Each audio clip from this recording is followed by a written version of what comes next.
Welcome, welcome everyone.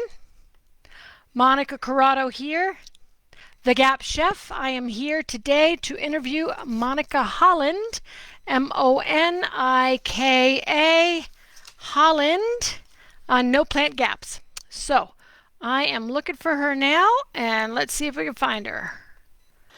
Monika Holland is a certified GAPS coach, a certified nutritional therapist, and is currently pursuing certification as an HTMA practitioner. She specializes in complex cases, including severe digestive disorders, mental and nervous system. Monika Holland specializes in complex cases, including severe digestive disorders, mental and nervous system imbalances, autoimmunity, heavy metal, and mold toxicity. She is helping to train certified GAPS practitioners on no plant gaps and other detox modalities, including enemas. On a personal note, Monika herself, that's the other Monika, recovered from a life-threatening stage of Crohn's disease and multiple symptoms. Just so everyone knows, Monika Holland has created 2 DIY, do-it-yourself courses on the GAPS training website. They're also sitting on my website, simplybeingwell.com. One is on no plant gaps. One is on the Enema Masterclass. They're both excellent courses, and we will have a discount code for you at the end of this, if we ever get through these questions, at the end of this conversation. So, if you want to go ahead and take those. In any case, again, Monika Corrado here. Simply Being Well is my company, my website. I am a certified GAPS practitioner, and I train all of the certified GAPS practitioners on the cooking for the GAPS diet. Just want to say hello. We're so happy you're here. Hello. After all these technical difficulties, it's been challenging, but there is no option for me next to any comment box to join live. There is no option Well, next here. time we'll do it another way. That's all. Next time we'll do it another way. Okay. So I did your bio, right? Star. Can you hear me, Star? I hear you well. I think Monika's struggling, but I can repeat the questions for you. Yeah, okay. You want to repeat the question? So here we go. Sure. Ready? Okay, here's the first question. From Rachel. I can't do dairy yet. Makes my throat close. I have EOE. I haven't had cow. Can she hear me or no? I think so. I can hear you, Monika. I can. Perfect. Oh, thank goodness. Okay. All right, I'll continue. I haven't had cow milk in years. Goat milk is suspected of being an EOE trigger. Haven't tried camel or sheep, but eventually will once I've healed more. That being said, number 1, if I accidentally get pregnant while on no plant gaps, not planning on it, without dairy, is it hypothetically enough to sustain another life? So if I accidentally get pregnant while on no plant gaps without dairy, is it hypothetically enough to sustain another life? Okay, so there are a few things to unpack here, Rachel. So number 1, you've mentioned that you have the chronic inflammation in your esophagus, and when you try to consume any dairy, did you mention goat's milk kind of makes that throat to close, but you haven't had cow's milk in a while, and you haven't tried camel and sheep. So let's just start with that chronic inflammation in esophagus, because one of the things which is going to heal it long term, it will be lots of meat stock. Remember, meat stock is anti-inflammatory and will sort it out. The other thing, if you always think about what Dr. Natasha is saying about, if you've got a problem, eat that problem. So I would be focusing on eating a lot of chicken necks, duck necks, lamb necks, or any other animals' necks, just to heal that. Now, in the context of dairy, yes, you can do any spectrum of the GAPS diet, including no plant GAPS without dairy. But from the context you gave me, you haven't tried camel or sheep, or you haven't tried cow's milk in a long time. I would try one of those milk. I would ferment it into a kefir. If your reactions to the goat's milk was quite strong, I would then do the sensitivity test on your wrist with any other animal milk, whether it's a cow's or camel or sheep. Then I would do test on the lip, and then I would do the test on the tongue before actually adding one drop into a cup of meat stock and drinking that way. In terms of doing no plant GAPS without dairy, I've worked with clients who had anaphylactic reactions to dairy, and they had to come a really long time on the very first few phases on no plant GAPS. And then they were able to introduce dairy, but also some of them, they skipped dairy on no plant GAPS. They followed dairy introduction structure as described in Yellow Book by Dr. Natasha, and they achieved healing in that matter. And the second part of the question was about getting pregnant. I don't recommend doing no plant GAPS when pregnant. Purely because no plant GAPS is one of the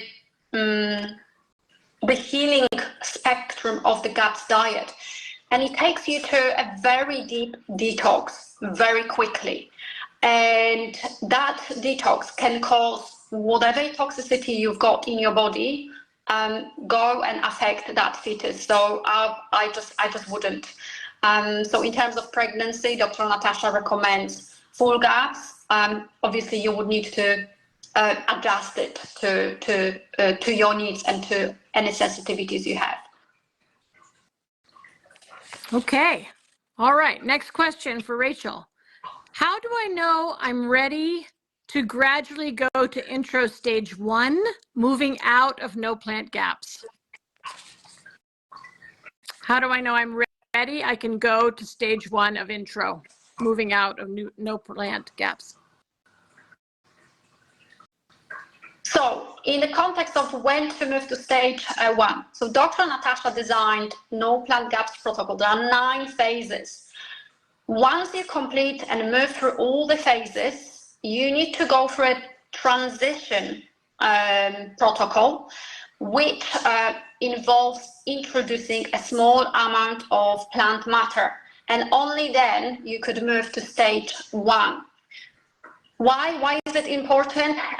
Why is it important that we do not jump into stage 1 and start eating any vegetables or even vegetables which are allowed on stage 1? It's because, well, our bodies are beautifully designed. And when we stop eating any plants, vegetable, fruits, any plant matter, our body is so efficient that it switches off certain enzymes and processes to digest those plants. We don't lose them forever. They just go to sleep in that matter. And in order to wake them up, we need to start with adding a little bit of, let's say, fermented cabbage, so sauerkraut, cooked in meat stock for at least half an hour. And yes, the probiotics will be cooked off, but that way we will be slowly waking up those digestive enzymes, which will then prepare our body to start digesting plant matter. So how will you know? When you progress through all the no plant GAPS phases, and you try that a little bit of sauerkraut cooked in meat stock, and you don't react, then you may start introducing our plants. Really good. Thank you. Yes, there is a fantastic transition that Dr. Natasha is very clear about how to do in the Blue Book. And that is the first way that we bring in vegetables. Yay, very, very good. Thank you. And I love, Monika, that you talked about the 9 phases of it, because no one's talking about it that way. It's just, oh, I'm doing no plant gaps, but right? Like they're just like, I'm doing this, but there are certain things that we bring in at certain times. We do this first, then we do that. Just like it feels a lot different, but it feels like the stages of intro, kind of, but there are these 9 stages, which is fabulous. Okay, this is from Sarah Ann. Sarah Ann says, is lemon still acceptable to drink in water?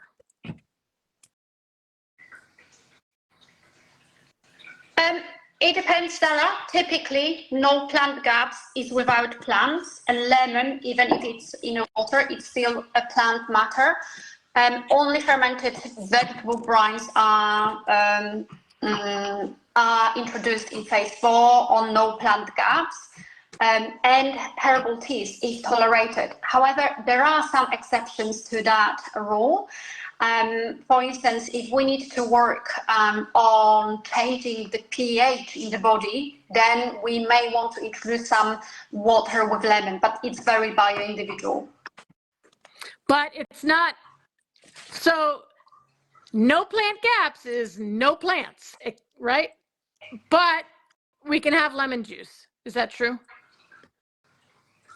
Typically, we try to, most damaged guts will react to water with lemon.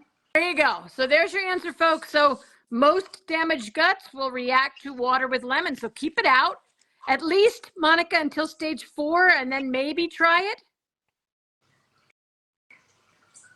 At least until after they've had some healing, and then they could perhaps try it, or just stay off it. Did you hear her, Monika? There is a massive delay. Okay. So what Monica's just confirming is that if their gut is very damaged, we would wait until they were further along in the stages and maybe introduce it later on. And Monica's suggested maybe around stage 4. Well, if somebody's gut is not super damaged, we can try to introduce from phase 1 on no plant gaps. However, from my experience, many people react to water with lemon. So Okay. just be conscious. You need to observe your body. Yes, that's what we say over and over again. Listen to the body, observe the body. What is the body saying? Excellent. Okay. Number 2 question. When can honey be reintroduced? Honey.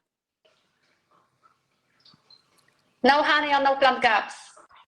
Okay, very clear. Number 3. You just answered this, but when are herbal teas allowed? She's okay. When are herbal teas allowed? So herbal teas, if somebody can tolerate them, can be introduced from phase 1. So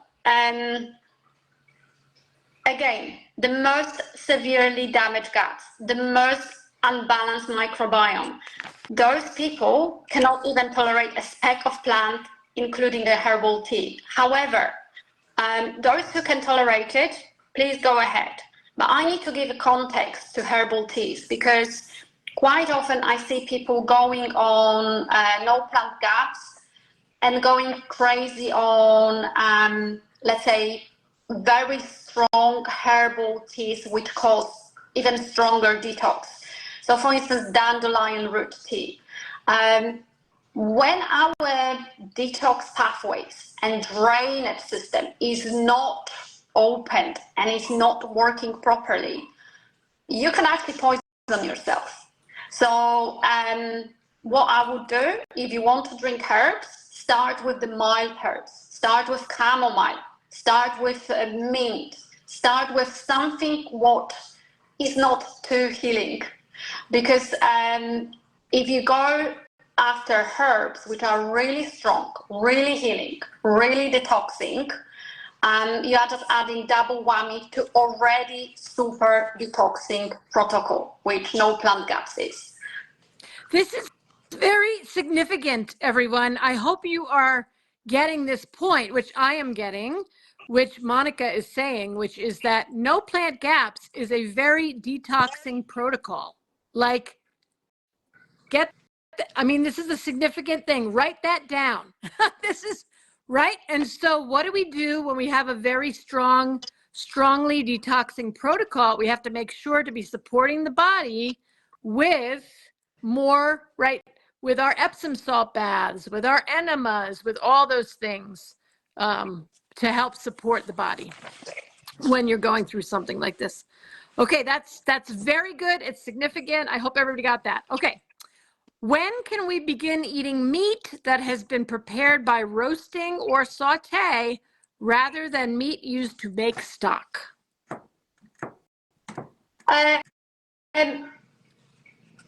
On intro, GAPS intro stage 4 is roasting.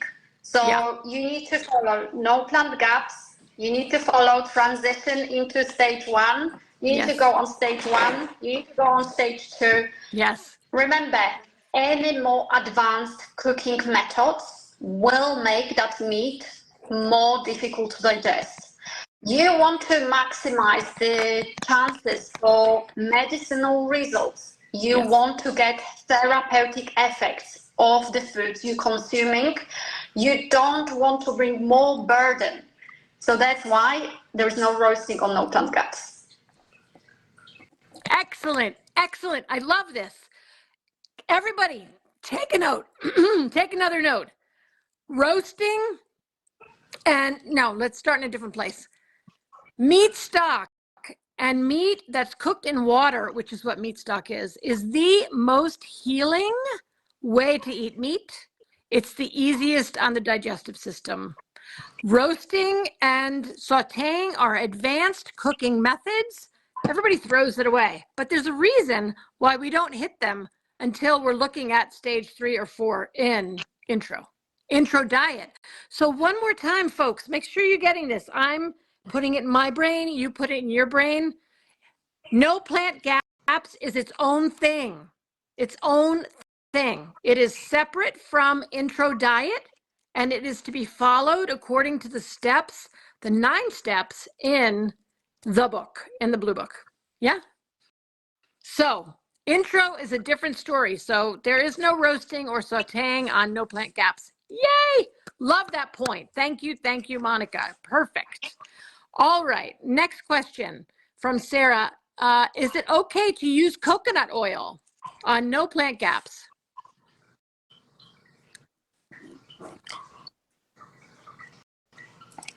So in terms of consuming coconut oil, no.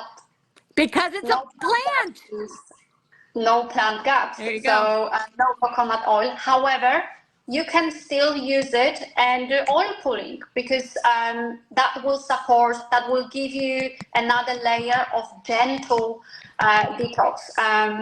So I would do the oil pulling, but I wouldn't be consuming it. Perfect. Thank you. Excellent. Okay. This is very helpful. Okay. All right. Here's a question from the Vanderhorst Homestead. What led to the discovery and implementation of no plant gaps? That's in the book, right? It's in the book. Go read the book. We know why. Or do you want to answer that quickly? I don't want to use a lot of time for that because we know it's already in print. Do you want to tell how did Dr. Natasha find this? Absolutely. It's a great question. The short story is a group of moms with babies with FPIES contacted Dr. Natasha. They tried full gaps, they tried intro, they tried stage 1, and nothing was working. Long story short, Dr. Natasha said, remove all plant matter, and babies who were previously having diarrhea, vomiting, blood, not developing, not growing, suddenly started sleeping, suddenly started putting on weight. So that how, so they started seeing the successes with FPI babies. And those babies then developed into beautiful children, beautiful teenagers, and now they're adults. And some of them, they still follow animal-based diet because every time they try to introduce a speck of plant matter, some of the symptoms come back. But if you want to hear the whole story, how Dr. Natasha actually describes the whole process and tells about the story, I've interviewed Dr. Natasha and she told me the whole story. So you could listen to our interview about it as well. Is that on the course or is it somewhere else? Is the interview in the course or it's somewhere else? It will be on YouTube. It's not there yet because I haven't gotten to the point of posting it, but I will let you know, Monica, when it's live. This is from Heather, is no plant gaps a diet that can be followed long term? My almost 4-year-old by choice, he doesn't enjoy any vegetables. So is no plant gaps a diet that can be followed long term? I worry about him missing nutrients on a limited diet long term. He doesn't have any leaky gut or health symptoms anymore. So, question, can you stay on no plant gaps for a very long time? Absolutely, absolutely. As I've mentioned, Dr. Natasha's first group of clients were those babies with FPIES, and some of them, they are still on animal-based diet, no plant gaps diet after so many years. We're talking 15, 20 years. So yes, it is safe because every single food you consume on no plant gaps will provide every single vitamin, every single mineral, every single compound your body needs to rebuild, to heal, to fulfill nutritional deficiencies, and to thrive and to develop. So absolutely, it is safe. It is very nutritious. It is very healing. And if your child is asking for animal-based foods, and then follow his instincts because he's craving the foods which builds him. He's still growing, so I would just follow that. I'm not saying to exclude vegetables in the future. If he starts craving certain vegetables, then start introducing it and see how his body reacts. But well done of having a child who doesn't have leaky gut anymore and doesn't have any symptoms. You've done amazing job there. I don't know what specifically he consumes, but just make sure that you include organ meats in his diet. I would include some fermented brines just to help with the microbiome there. Or ferment meats, or ferment some fish, just to create some diversity and different fermented dairy as well. Yes. Well, cultured dairy is on no plant gaps. It's huge. It's a very big piece of it. So, right? Okay. Let's see. Can you go for another 10 minutes or so, Monica? Because we started so late. Is that okay? Yeah, absolutely. Okay. We had lots. Great. All right. Difficult. So absolutely. Let's carry on. Okay, perfect. Leslie asks, thoughts on potential oxalate dumping. I went carnivore in October, which is practically no plant gaps. I felt great, but my skin issues started getting worse and not better. Long story short, I am now working with a GAPS practitioner who believes I may have both histamine and oxalate dumping. Okay, what do you think about no plant and oxalate dumping? Does it make you dump oxalates or? Yeah, there is a high risk of oxalate dumping on no plant gaps. What I usually take into consideration when working with people with oxalates and no plant gaps. First of all, what was the diet like in the past 10, even 15, 20 years? If the diet was heavy on, let's say, spinach smoothies, lots of almond flour cakes, lots of nut pancakes, lots of roasted beetroots, lots of chocolate, or and any kidney issues, i.e. kidney stones, I would suspect oxalate issues if we put that person on no plant gaps. So I have clients who follow no plant gaps and have oxalate issues, but that diet has to be adjusted. We need to reintroduce some of the oxalate foods or high oxalate brines to slow down that dumping. Lots of calcium, so lots of dairy, lots of sardines, lots of fat, lots of meat. Because the issue with oxalates is oxalate dumping is not a detox reaction. So it's not like, let's say, we start any spectrum of GAPS diet, whether it's a full GAPS or intro or keto GAPS or no plant GAPS, and suddenly we start experiencing some unwanted symptoms which we can relate to a detox reaction. And typically when we have detox reaction, we want to support our liver because there are pathways in the liver which may be blocked, compromised, and we want to support it. That's why those detox baths, that's why enemas, they're always very helpful. However, there is no detox pathway in the liver for oxalates. So even by supporting the liver, it's not going to work. Oxalates are so under-researched. We don't know everything, but what we know, if somebody consumed high oxalate diet, and if they just go gung-ho and remove all oxalates, cold turkey from their diet, there is a higher risk of a strong oxalate dumping. So a safe removal of oxalate is around 50 milligrams, perhaps per month. So that could even take 1 or 2 years, even before you can think about no plant gaps in that matter. And to be fair, oxalate dumping can last 10 years or even more. It is a very, very complex situation. It's not something people should push through it. If you're already working with a GAPS practitioner, that is great. Just ask your GAPS practitioner to adjust your diet to that oxalate context. And I would be looking in heavy metals because there is no oxalate issue without heavy metal problem. Okay, wow. All right, well, oxalates, yeah, they can be problematic for sure. Okay, how to deal with constipation on no plant gaps? How do you deal with constipation on no plant gaps? Many ways, enemas, magnesium baths, magnesium spray, castor oil packs are typically enough. However, the most important thing when dealing with constipation, we need to understand what is the root cause. Because according to Dr. Natasha, the main root cause is the bile, impaired bile flow.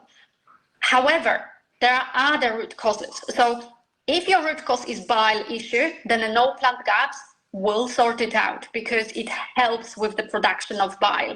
However, there are other root causes. There is thyroid issues, there is overgrowth of Clostridia, or even just dehydration.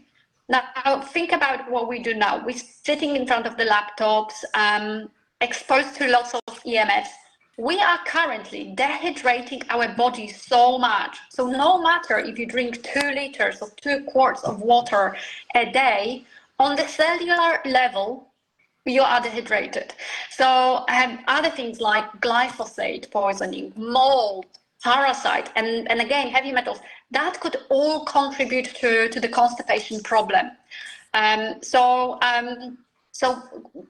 look for that root cause and obviously then focus on that one. But otherwise, things like enema, magnesium baths, magnesium spray, castor oil is a good starting point. Well, all the typical things we're all supposed to be doing on GAPS anyway, right? I mean, we're supposed to run, I've said it before, I'll say it again, 2 tracks. The diet is here, the detox supports are here. You have to do both. You have to do both. And if you're doing one without the other, and most of the time people are all focusing on the food, they're not supporting the body's detox pathways, and then they get into trouble. They get into trouble with eczema, they get into trouble with constipation, they get into trouble with migraines and all sorts of things. So very, very important, everyone must must do the detox part of GAPS. You have to support the detox pathways. It's not optional. It's not optional.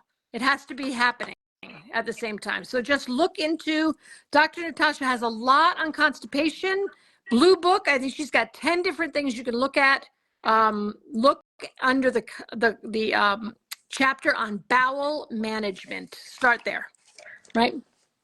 Okay, next, is kidney support recommended for no plant gaps? Kidney support. I know what I would say, but it's a plant, so you go ahead. So I would just say that the whole no plant gaps is wonderful for kidney support. Meat stock is a wonderful kidney support.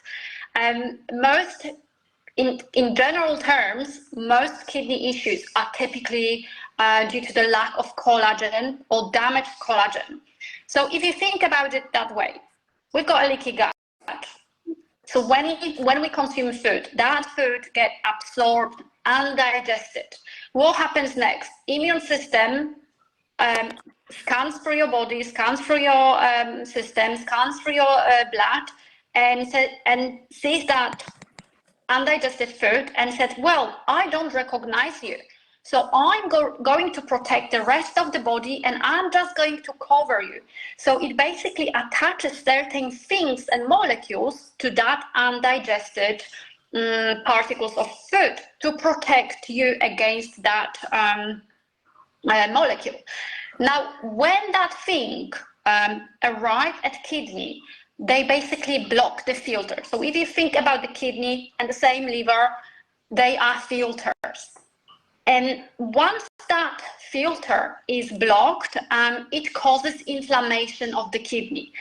And obviously, you know, the Western medicine in that case, in that situation, they say, well, you need to stop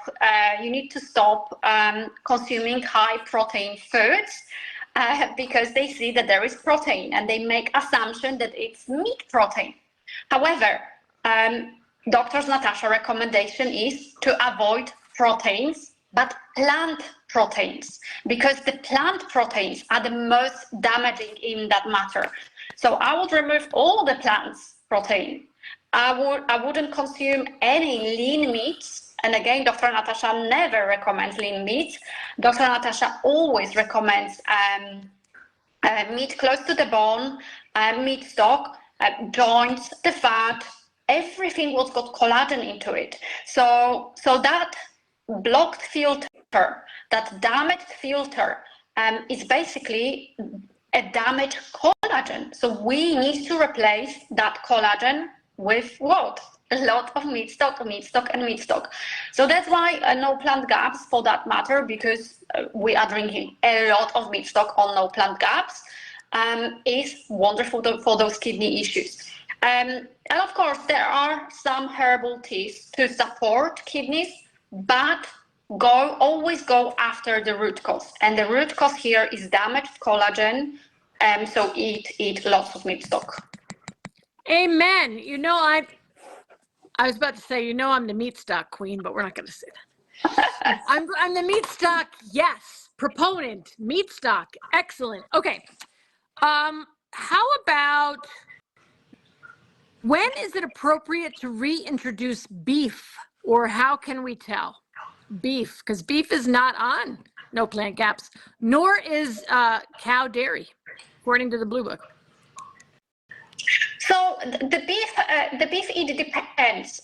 So if you're doing no plant gaps, okay, let me start.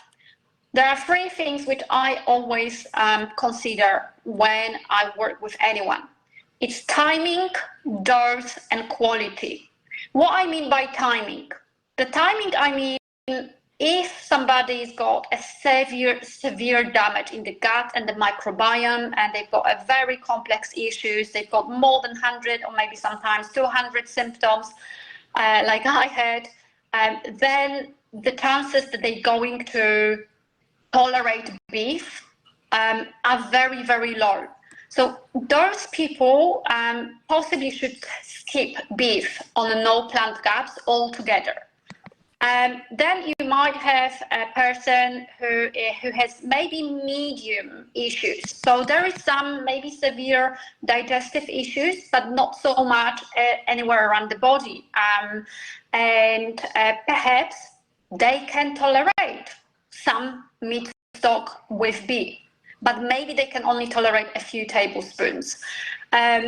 Or if somebody already, let's say, done full gaps for at least a year or two, done no plant gaps for the first time, still cannot tolerate beef, then went back to intro, went back to full gaps, and done no plant gaps for the second time.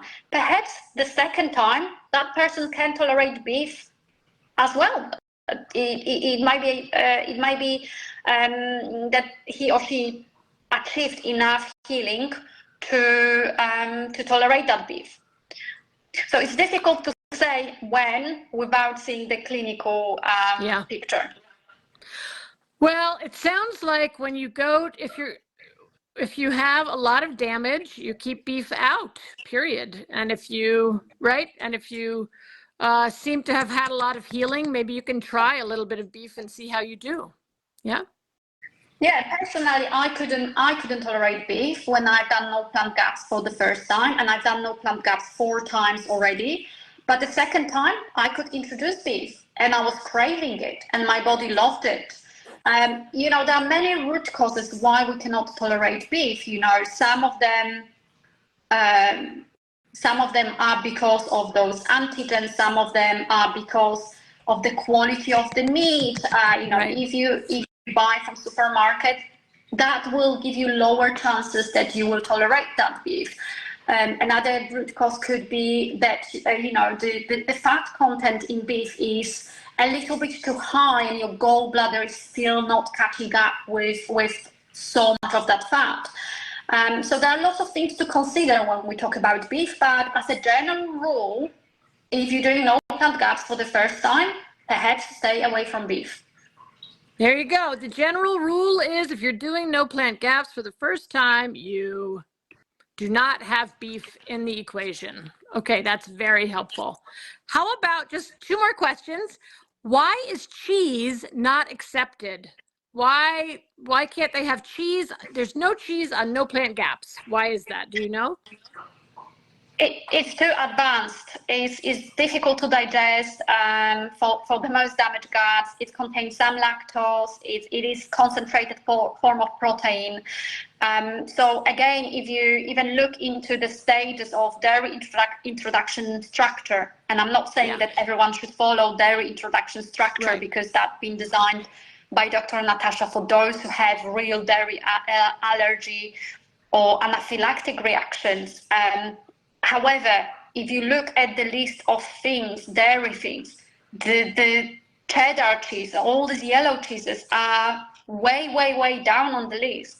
So we need to be able to tolerate other dairy products first before we introduce cheddar or other yellow cheeses. Always we got to get a lot of cultured dairy in. Cultured dairy is a pre-digestion process. And cheese is very difficult to digest. Agreed, 100%. Okay, here we go. How about, this is, I think, our last one that we're going to take now. I'm working with someone that cannot sustain no plant gaps because of carb cravings. And despite eating tons of animal fat, cravings happen mainly just after the meal. What to do? Carbohydrate cravings. I have my thought. You tell them your thought. Who's craving the carbohydrates? Well, sorry? I say, who craves the carbohydrates? Is it the person or their microbiome? That's a very important point. But also, we also need to look into, so if I was working with the person, I would look into the root cause of that craving. Because of course, number 1, you've got the microbiome craving. Number 2, that microbiome caused all these blood sugar issues. So I would be looking into stabilizing that blood sugar. And you've mentioned that the person eats a lot of animal fat. from my personal experience, my clinical experience is what doesn't mean a lot of fat.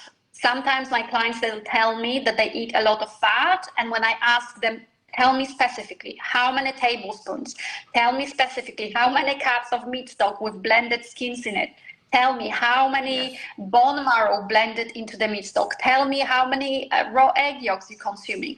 Because quite often our perception what a lot is not a lot. So I would go back to the client and ask them what is a lot.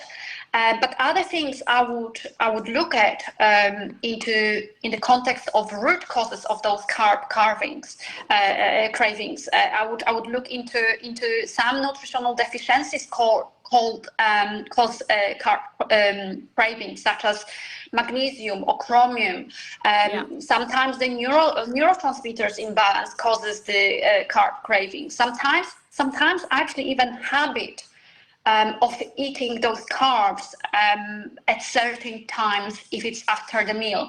So I would go back to the client and I would ask the client to write down at least per week what they eat, what symptoms and behavior they display after each meal or in between meals. And then you have that data. You go and you analyze that data. You look for the trends and you see what is the main root cause. But to be fair, I'm always quite not skeptical, but I am always trying to find out what doesn't mean a lot of animal fat, because quite often 9 out of 10 cases they don't consume a lot of fat. You know, I agree 100%. I am skeptical because when I teach the practitioners and coaches, we're always talking about a stick of butter, 8 tablespoons, start there, like 8, 12. People are like, oh, yes, a lot of fat. Okay, so the last question I have came in, how much is a lot of meat stock? How much should people be eating every day? In the context of no plant gaps, the more the merrier. So I cannot tell you how much you should be drinking meat stock. I can tell you how many cups I was drinking when I followed no plant gaps. I was eating between 17 to 20 cups a day. How many? 17 to 20 cups a day. 20 cups a day. Oh my God. That's almost, oh my goodness, that's a lot. That's more than a gallon. Woo! It's a lot. For us Americans, it's a lot. Just remember, the very first stage of no plant gaps is a GAPS fast. And GAPS fast, well, obviously it's not the same GAPS fast as described in the blue book, because we only consume meat stock. And you don't want to get hungry. No. So every 15 minutes, every half an hour, there is a cup of meat stock. Yeah. Yes, drink that stock, eat that meat, all those good things. Yeah. All right, quick. So we're going to go ahead and close, folks. I can't thank you enough. We're going to give you this little code if you want to do Monika's fabulous No Plant Gaps course, which is sitting on my website, simplybeingwell.com. And you do gift, which is all in capital letters, 10%. Gift 10 and percent. I'll type it up also in a moment. But Monika, we thank you so much. We should do this again when we we set it up with no technical difficulties. Thank you for being so patient and being with us. We're thrilled to have you. We can't wait to have you back. And thank you for everything you're doing for so many people so they can be well. Thank you. Yeah, absolutely. Well, thank you for having me. Technical difficulties are just technical difficulties, you know. If you eat more meat stock, you just get more resilient to there those. You go. We're nothing if not flexible, right, everybody? But it was nice connecting with you all. Hopefully next time, hopefully next time we can interact more, and yes. I look forward to seeing you again. Yes. Thank you so much, Monika. Okay. Thank you so much, Star, for pinch hitting for us. Thank you. Thank you, everyone. Okay, be well. We'll see you next week. Bye now. Hi, Monica. I have to tell you that I had a dream with you in it. Wow. I hope it was good. I was able to ask you a question. I was able to ask you an issue, and you responded with keep going with kefir. It felt like we were really having an in-person conversation. Cool. I know. So most of the time I am going to say keep going with kefir. The funny thing is Dr. Natasha would always be saying, if you asked her for an answer, she would always be saying, to any question, the answer is more fat. That's Dr. Natasha. To any question, the answer is more fat. Do you have a hormonal question? More fat. Do you have an anxiety question? More fat. Do you have a digestion question? More fat. Do you have a constipation question? More fat. I don't know. But she says it a lot. Almost every time we teach together, she says, if someone going through the practitioner course asks a question, it's about, her answer is more fat. So my answer is going to be more fat because that's what the boss says, Dr. Natasha, and then I'm going to say more kefir. I know, funny, right? I know, we're funny. Best advice for scar tissue and repeating lung infections. I would do castor oil packs on your lungs. I would also suggest lard on the lungs 2 or 3 times a day. Start there.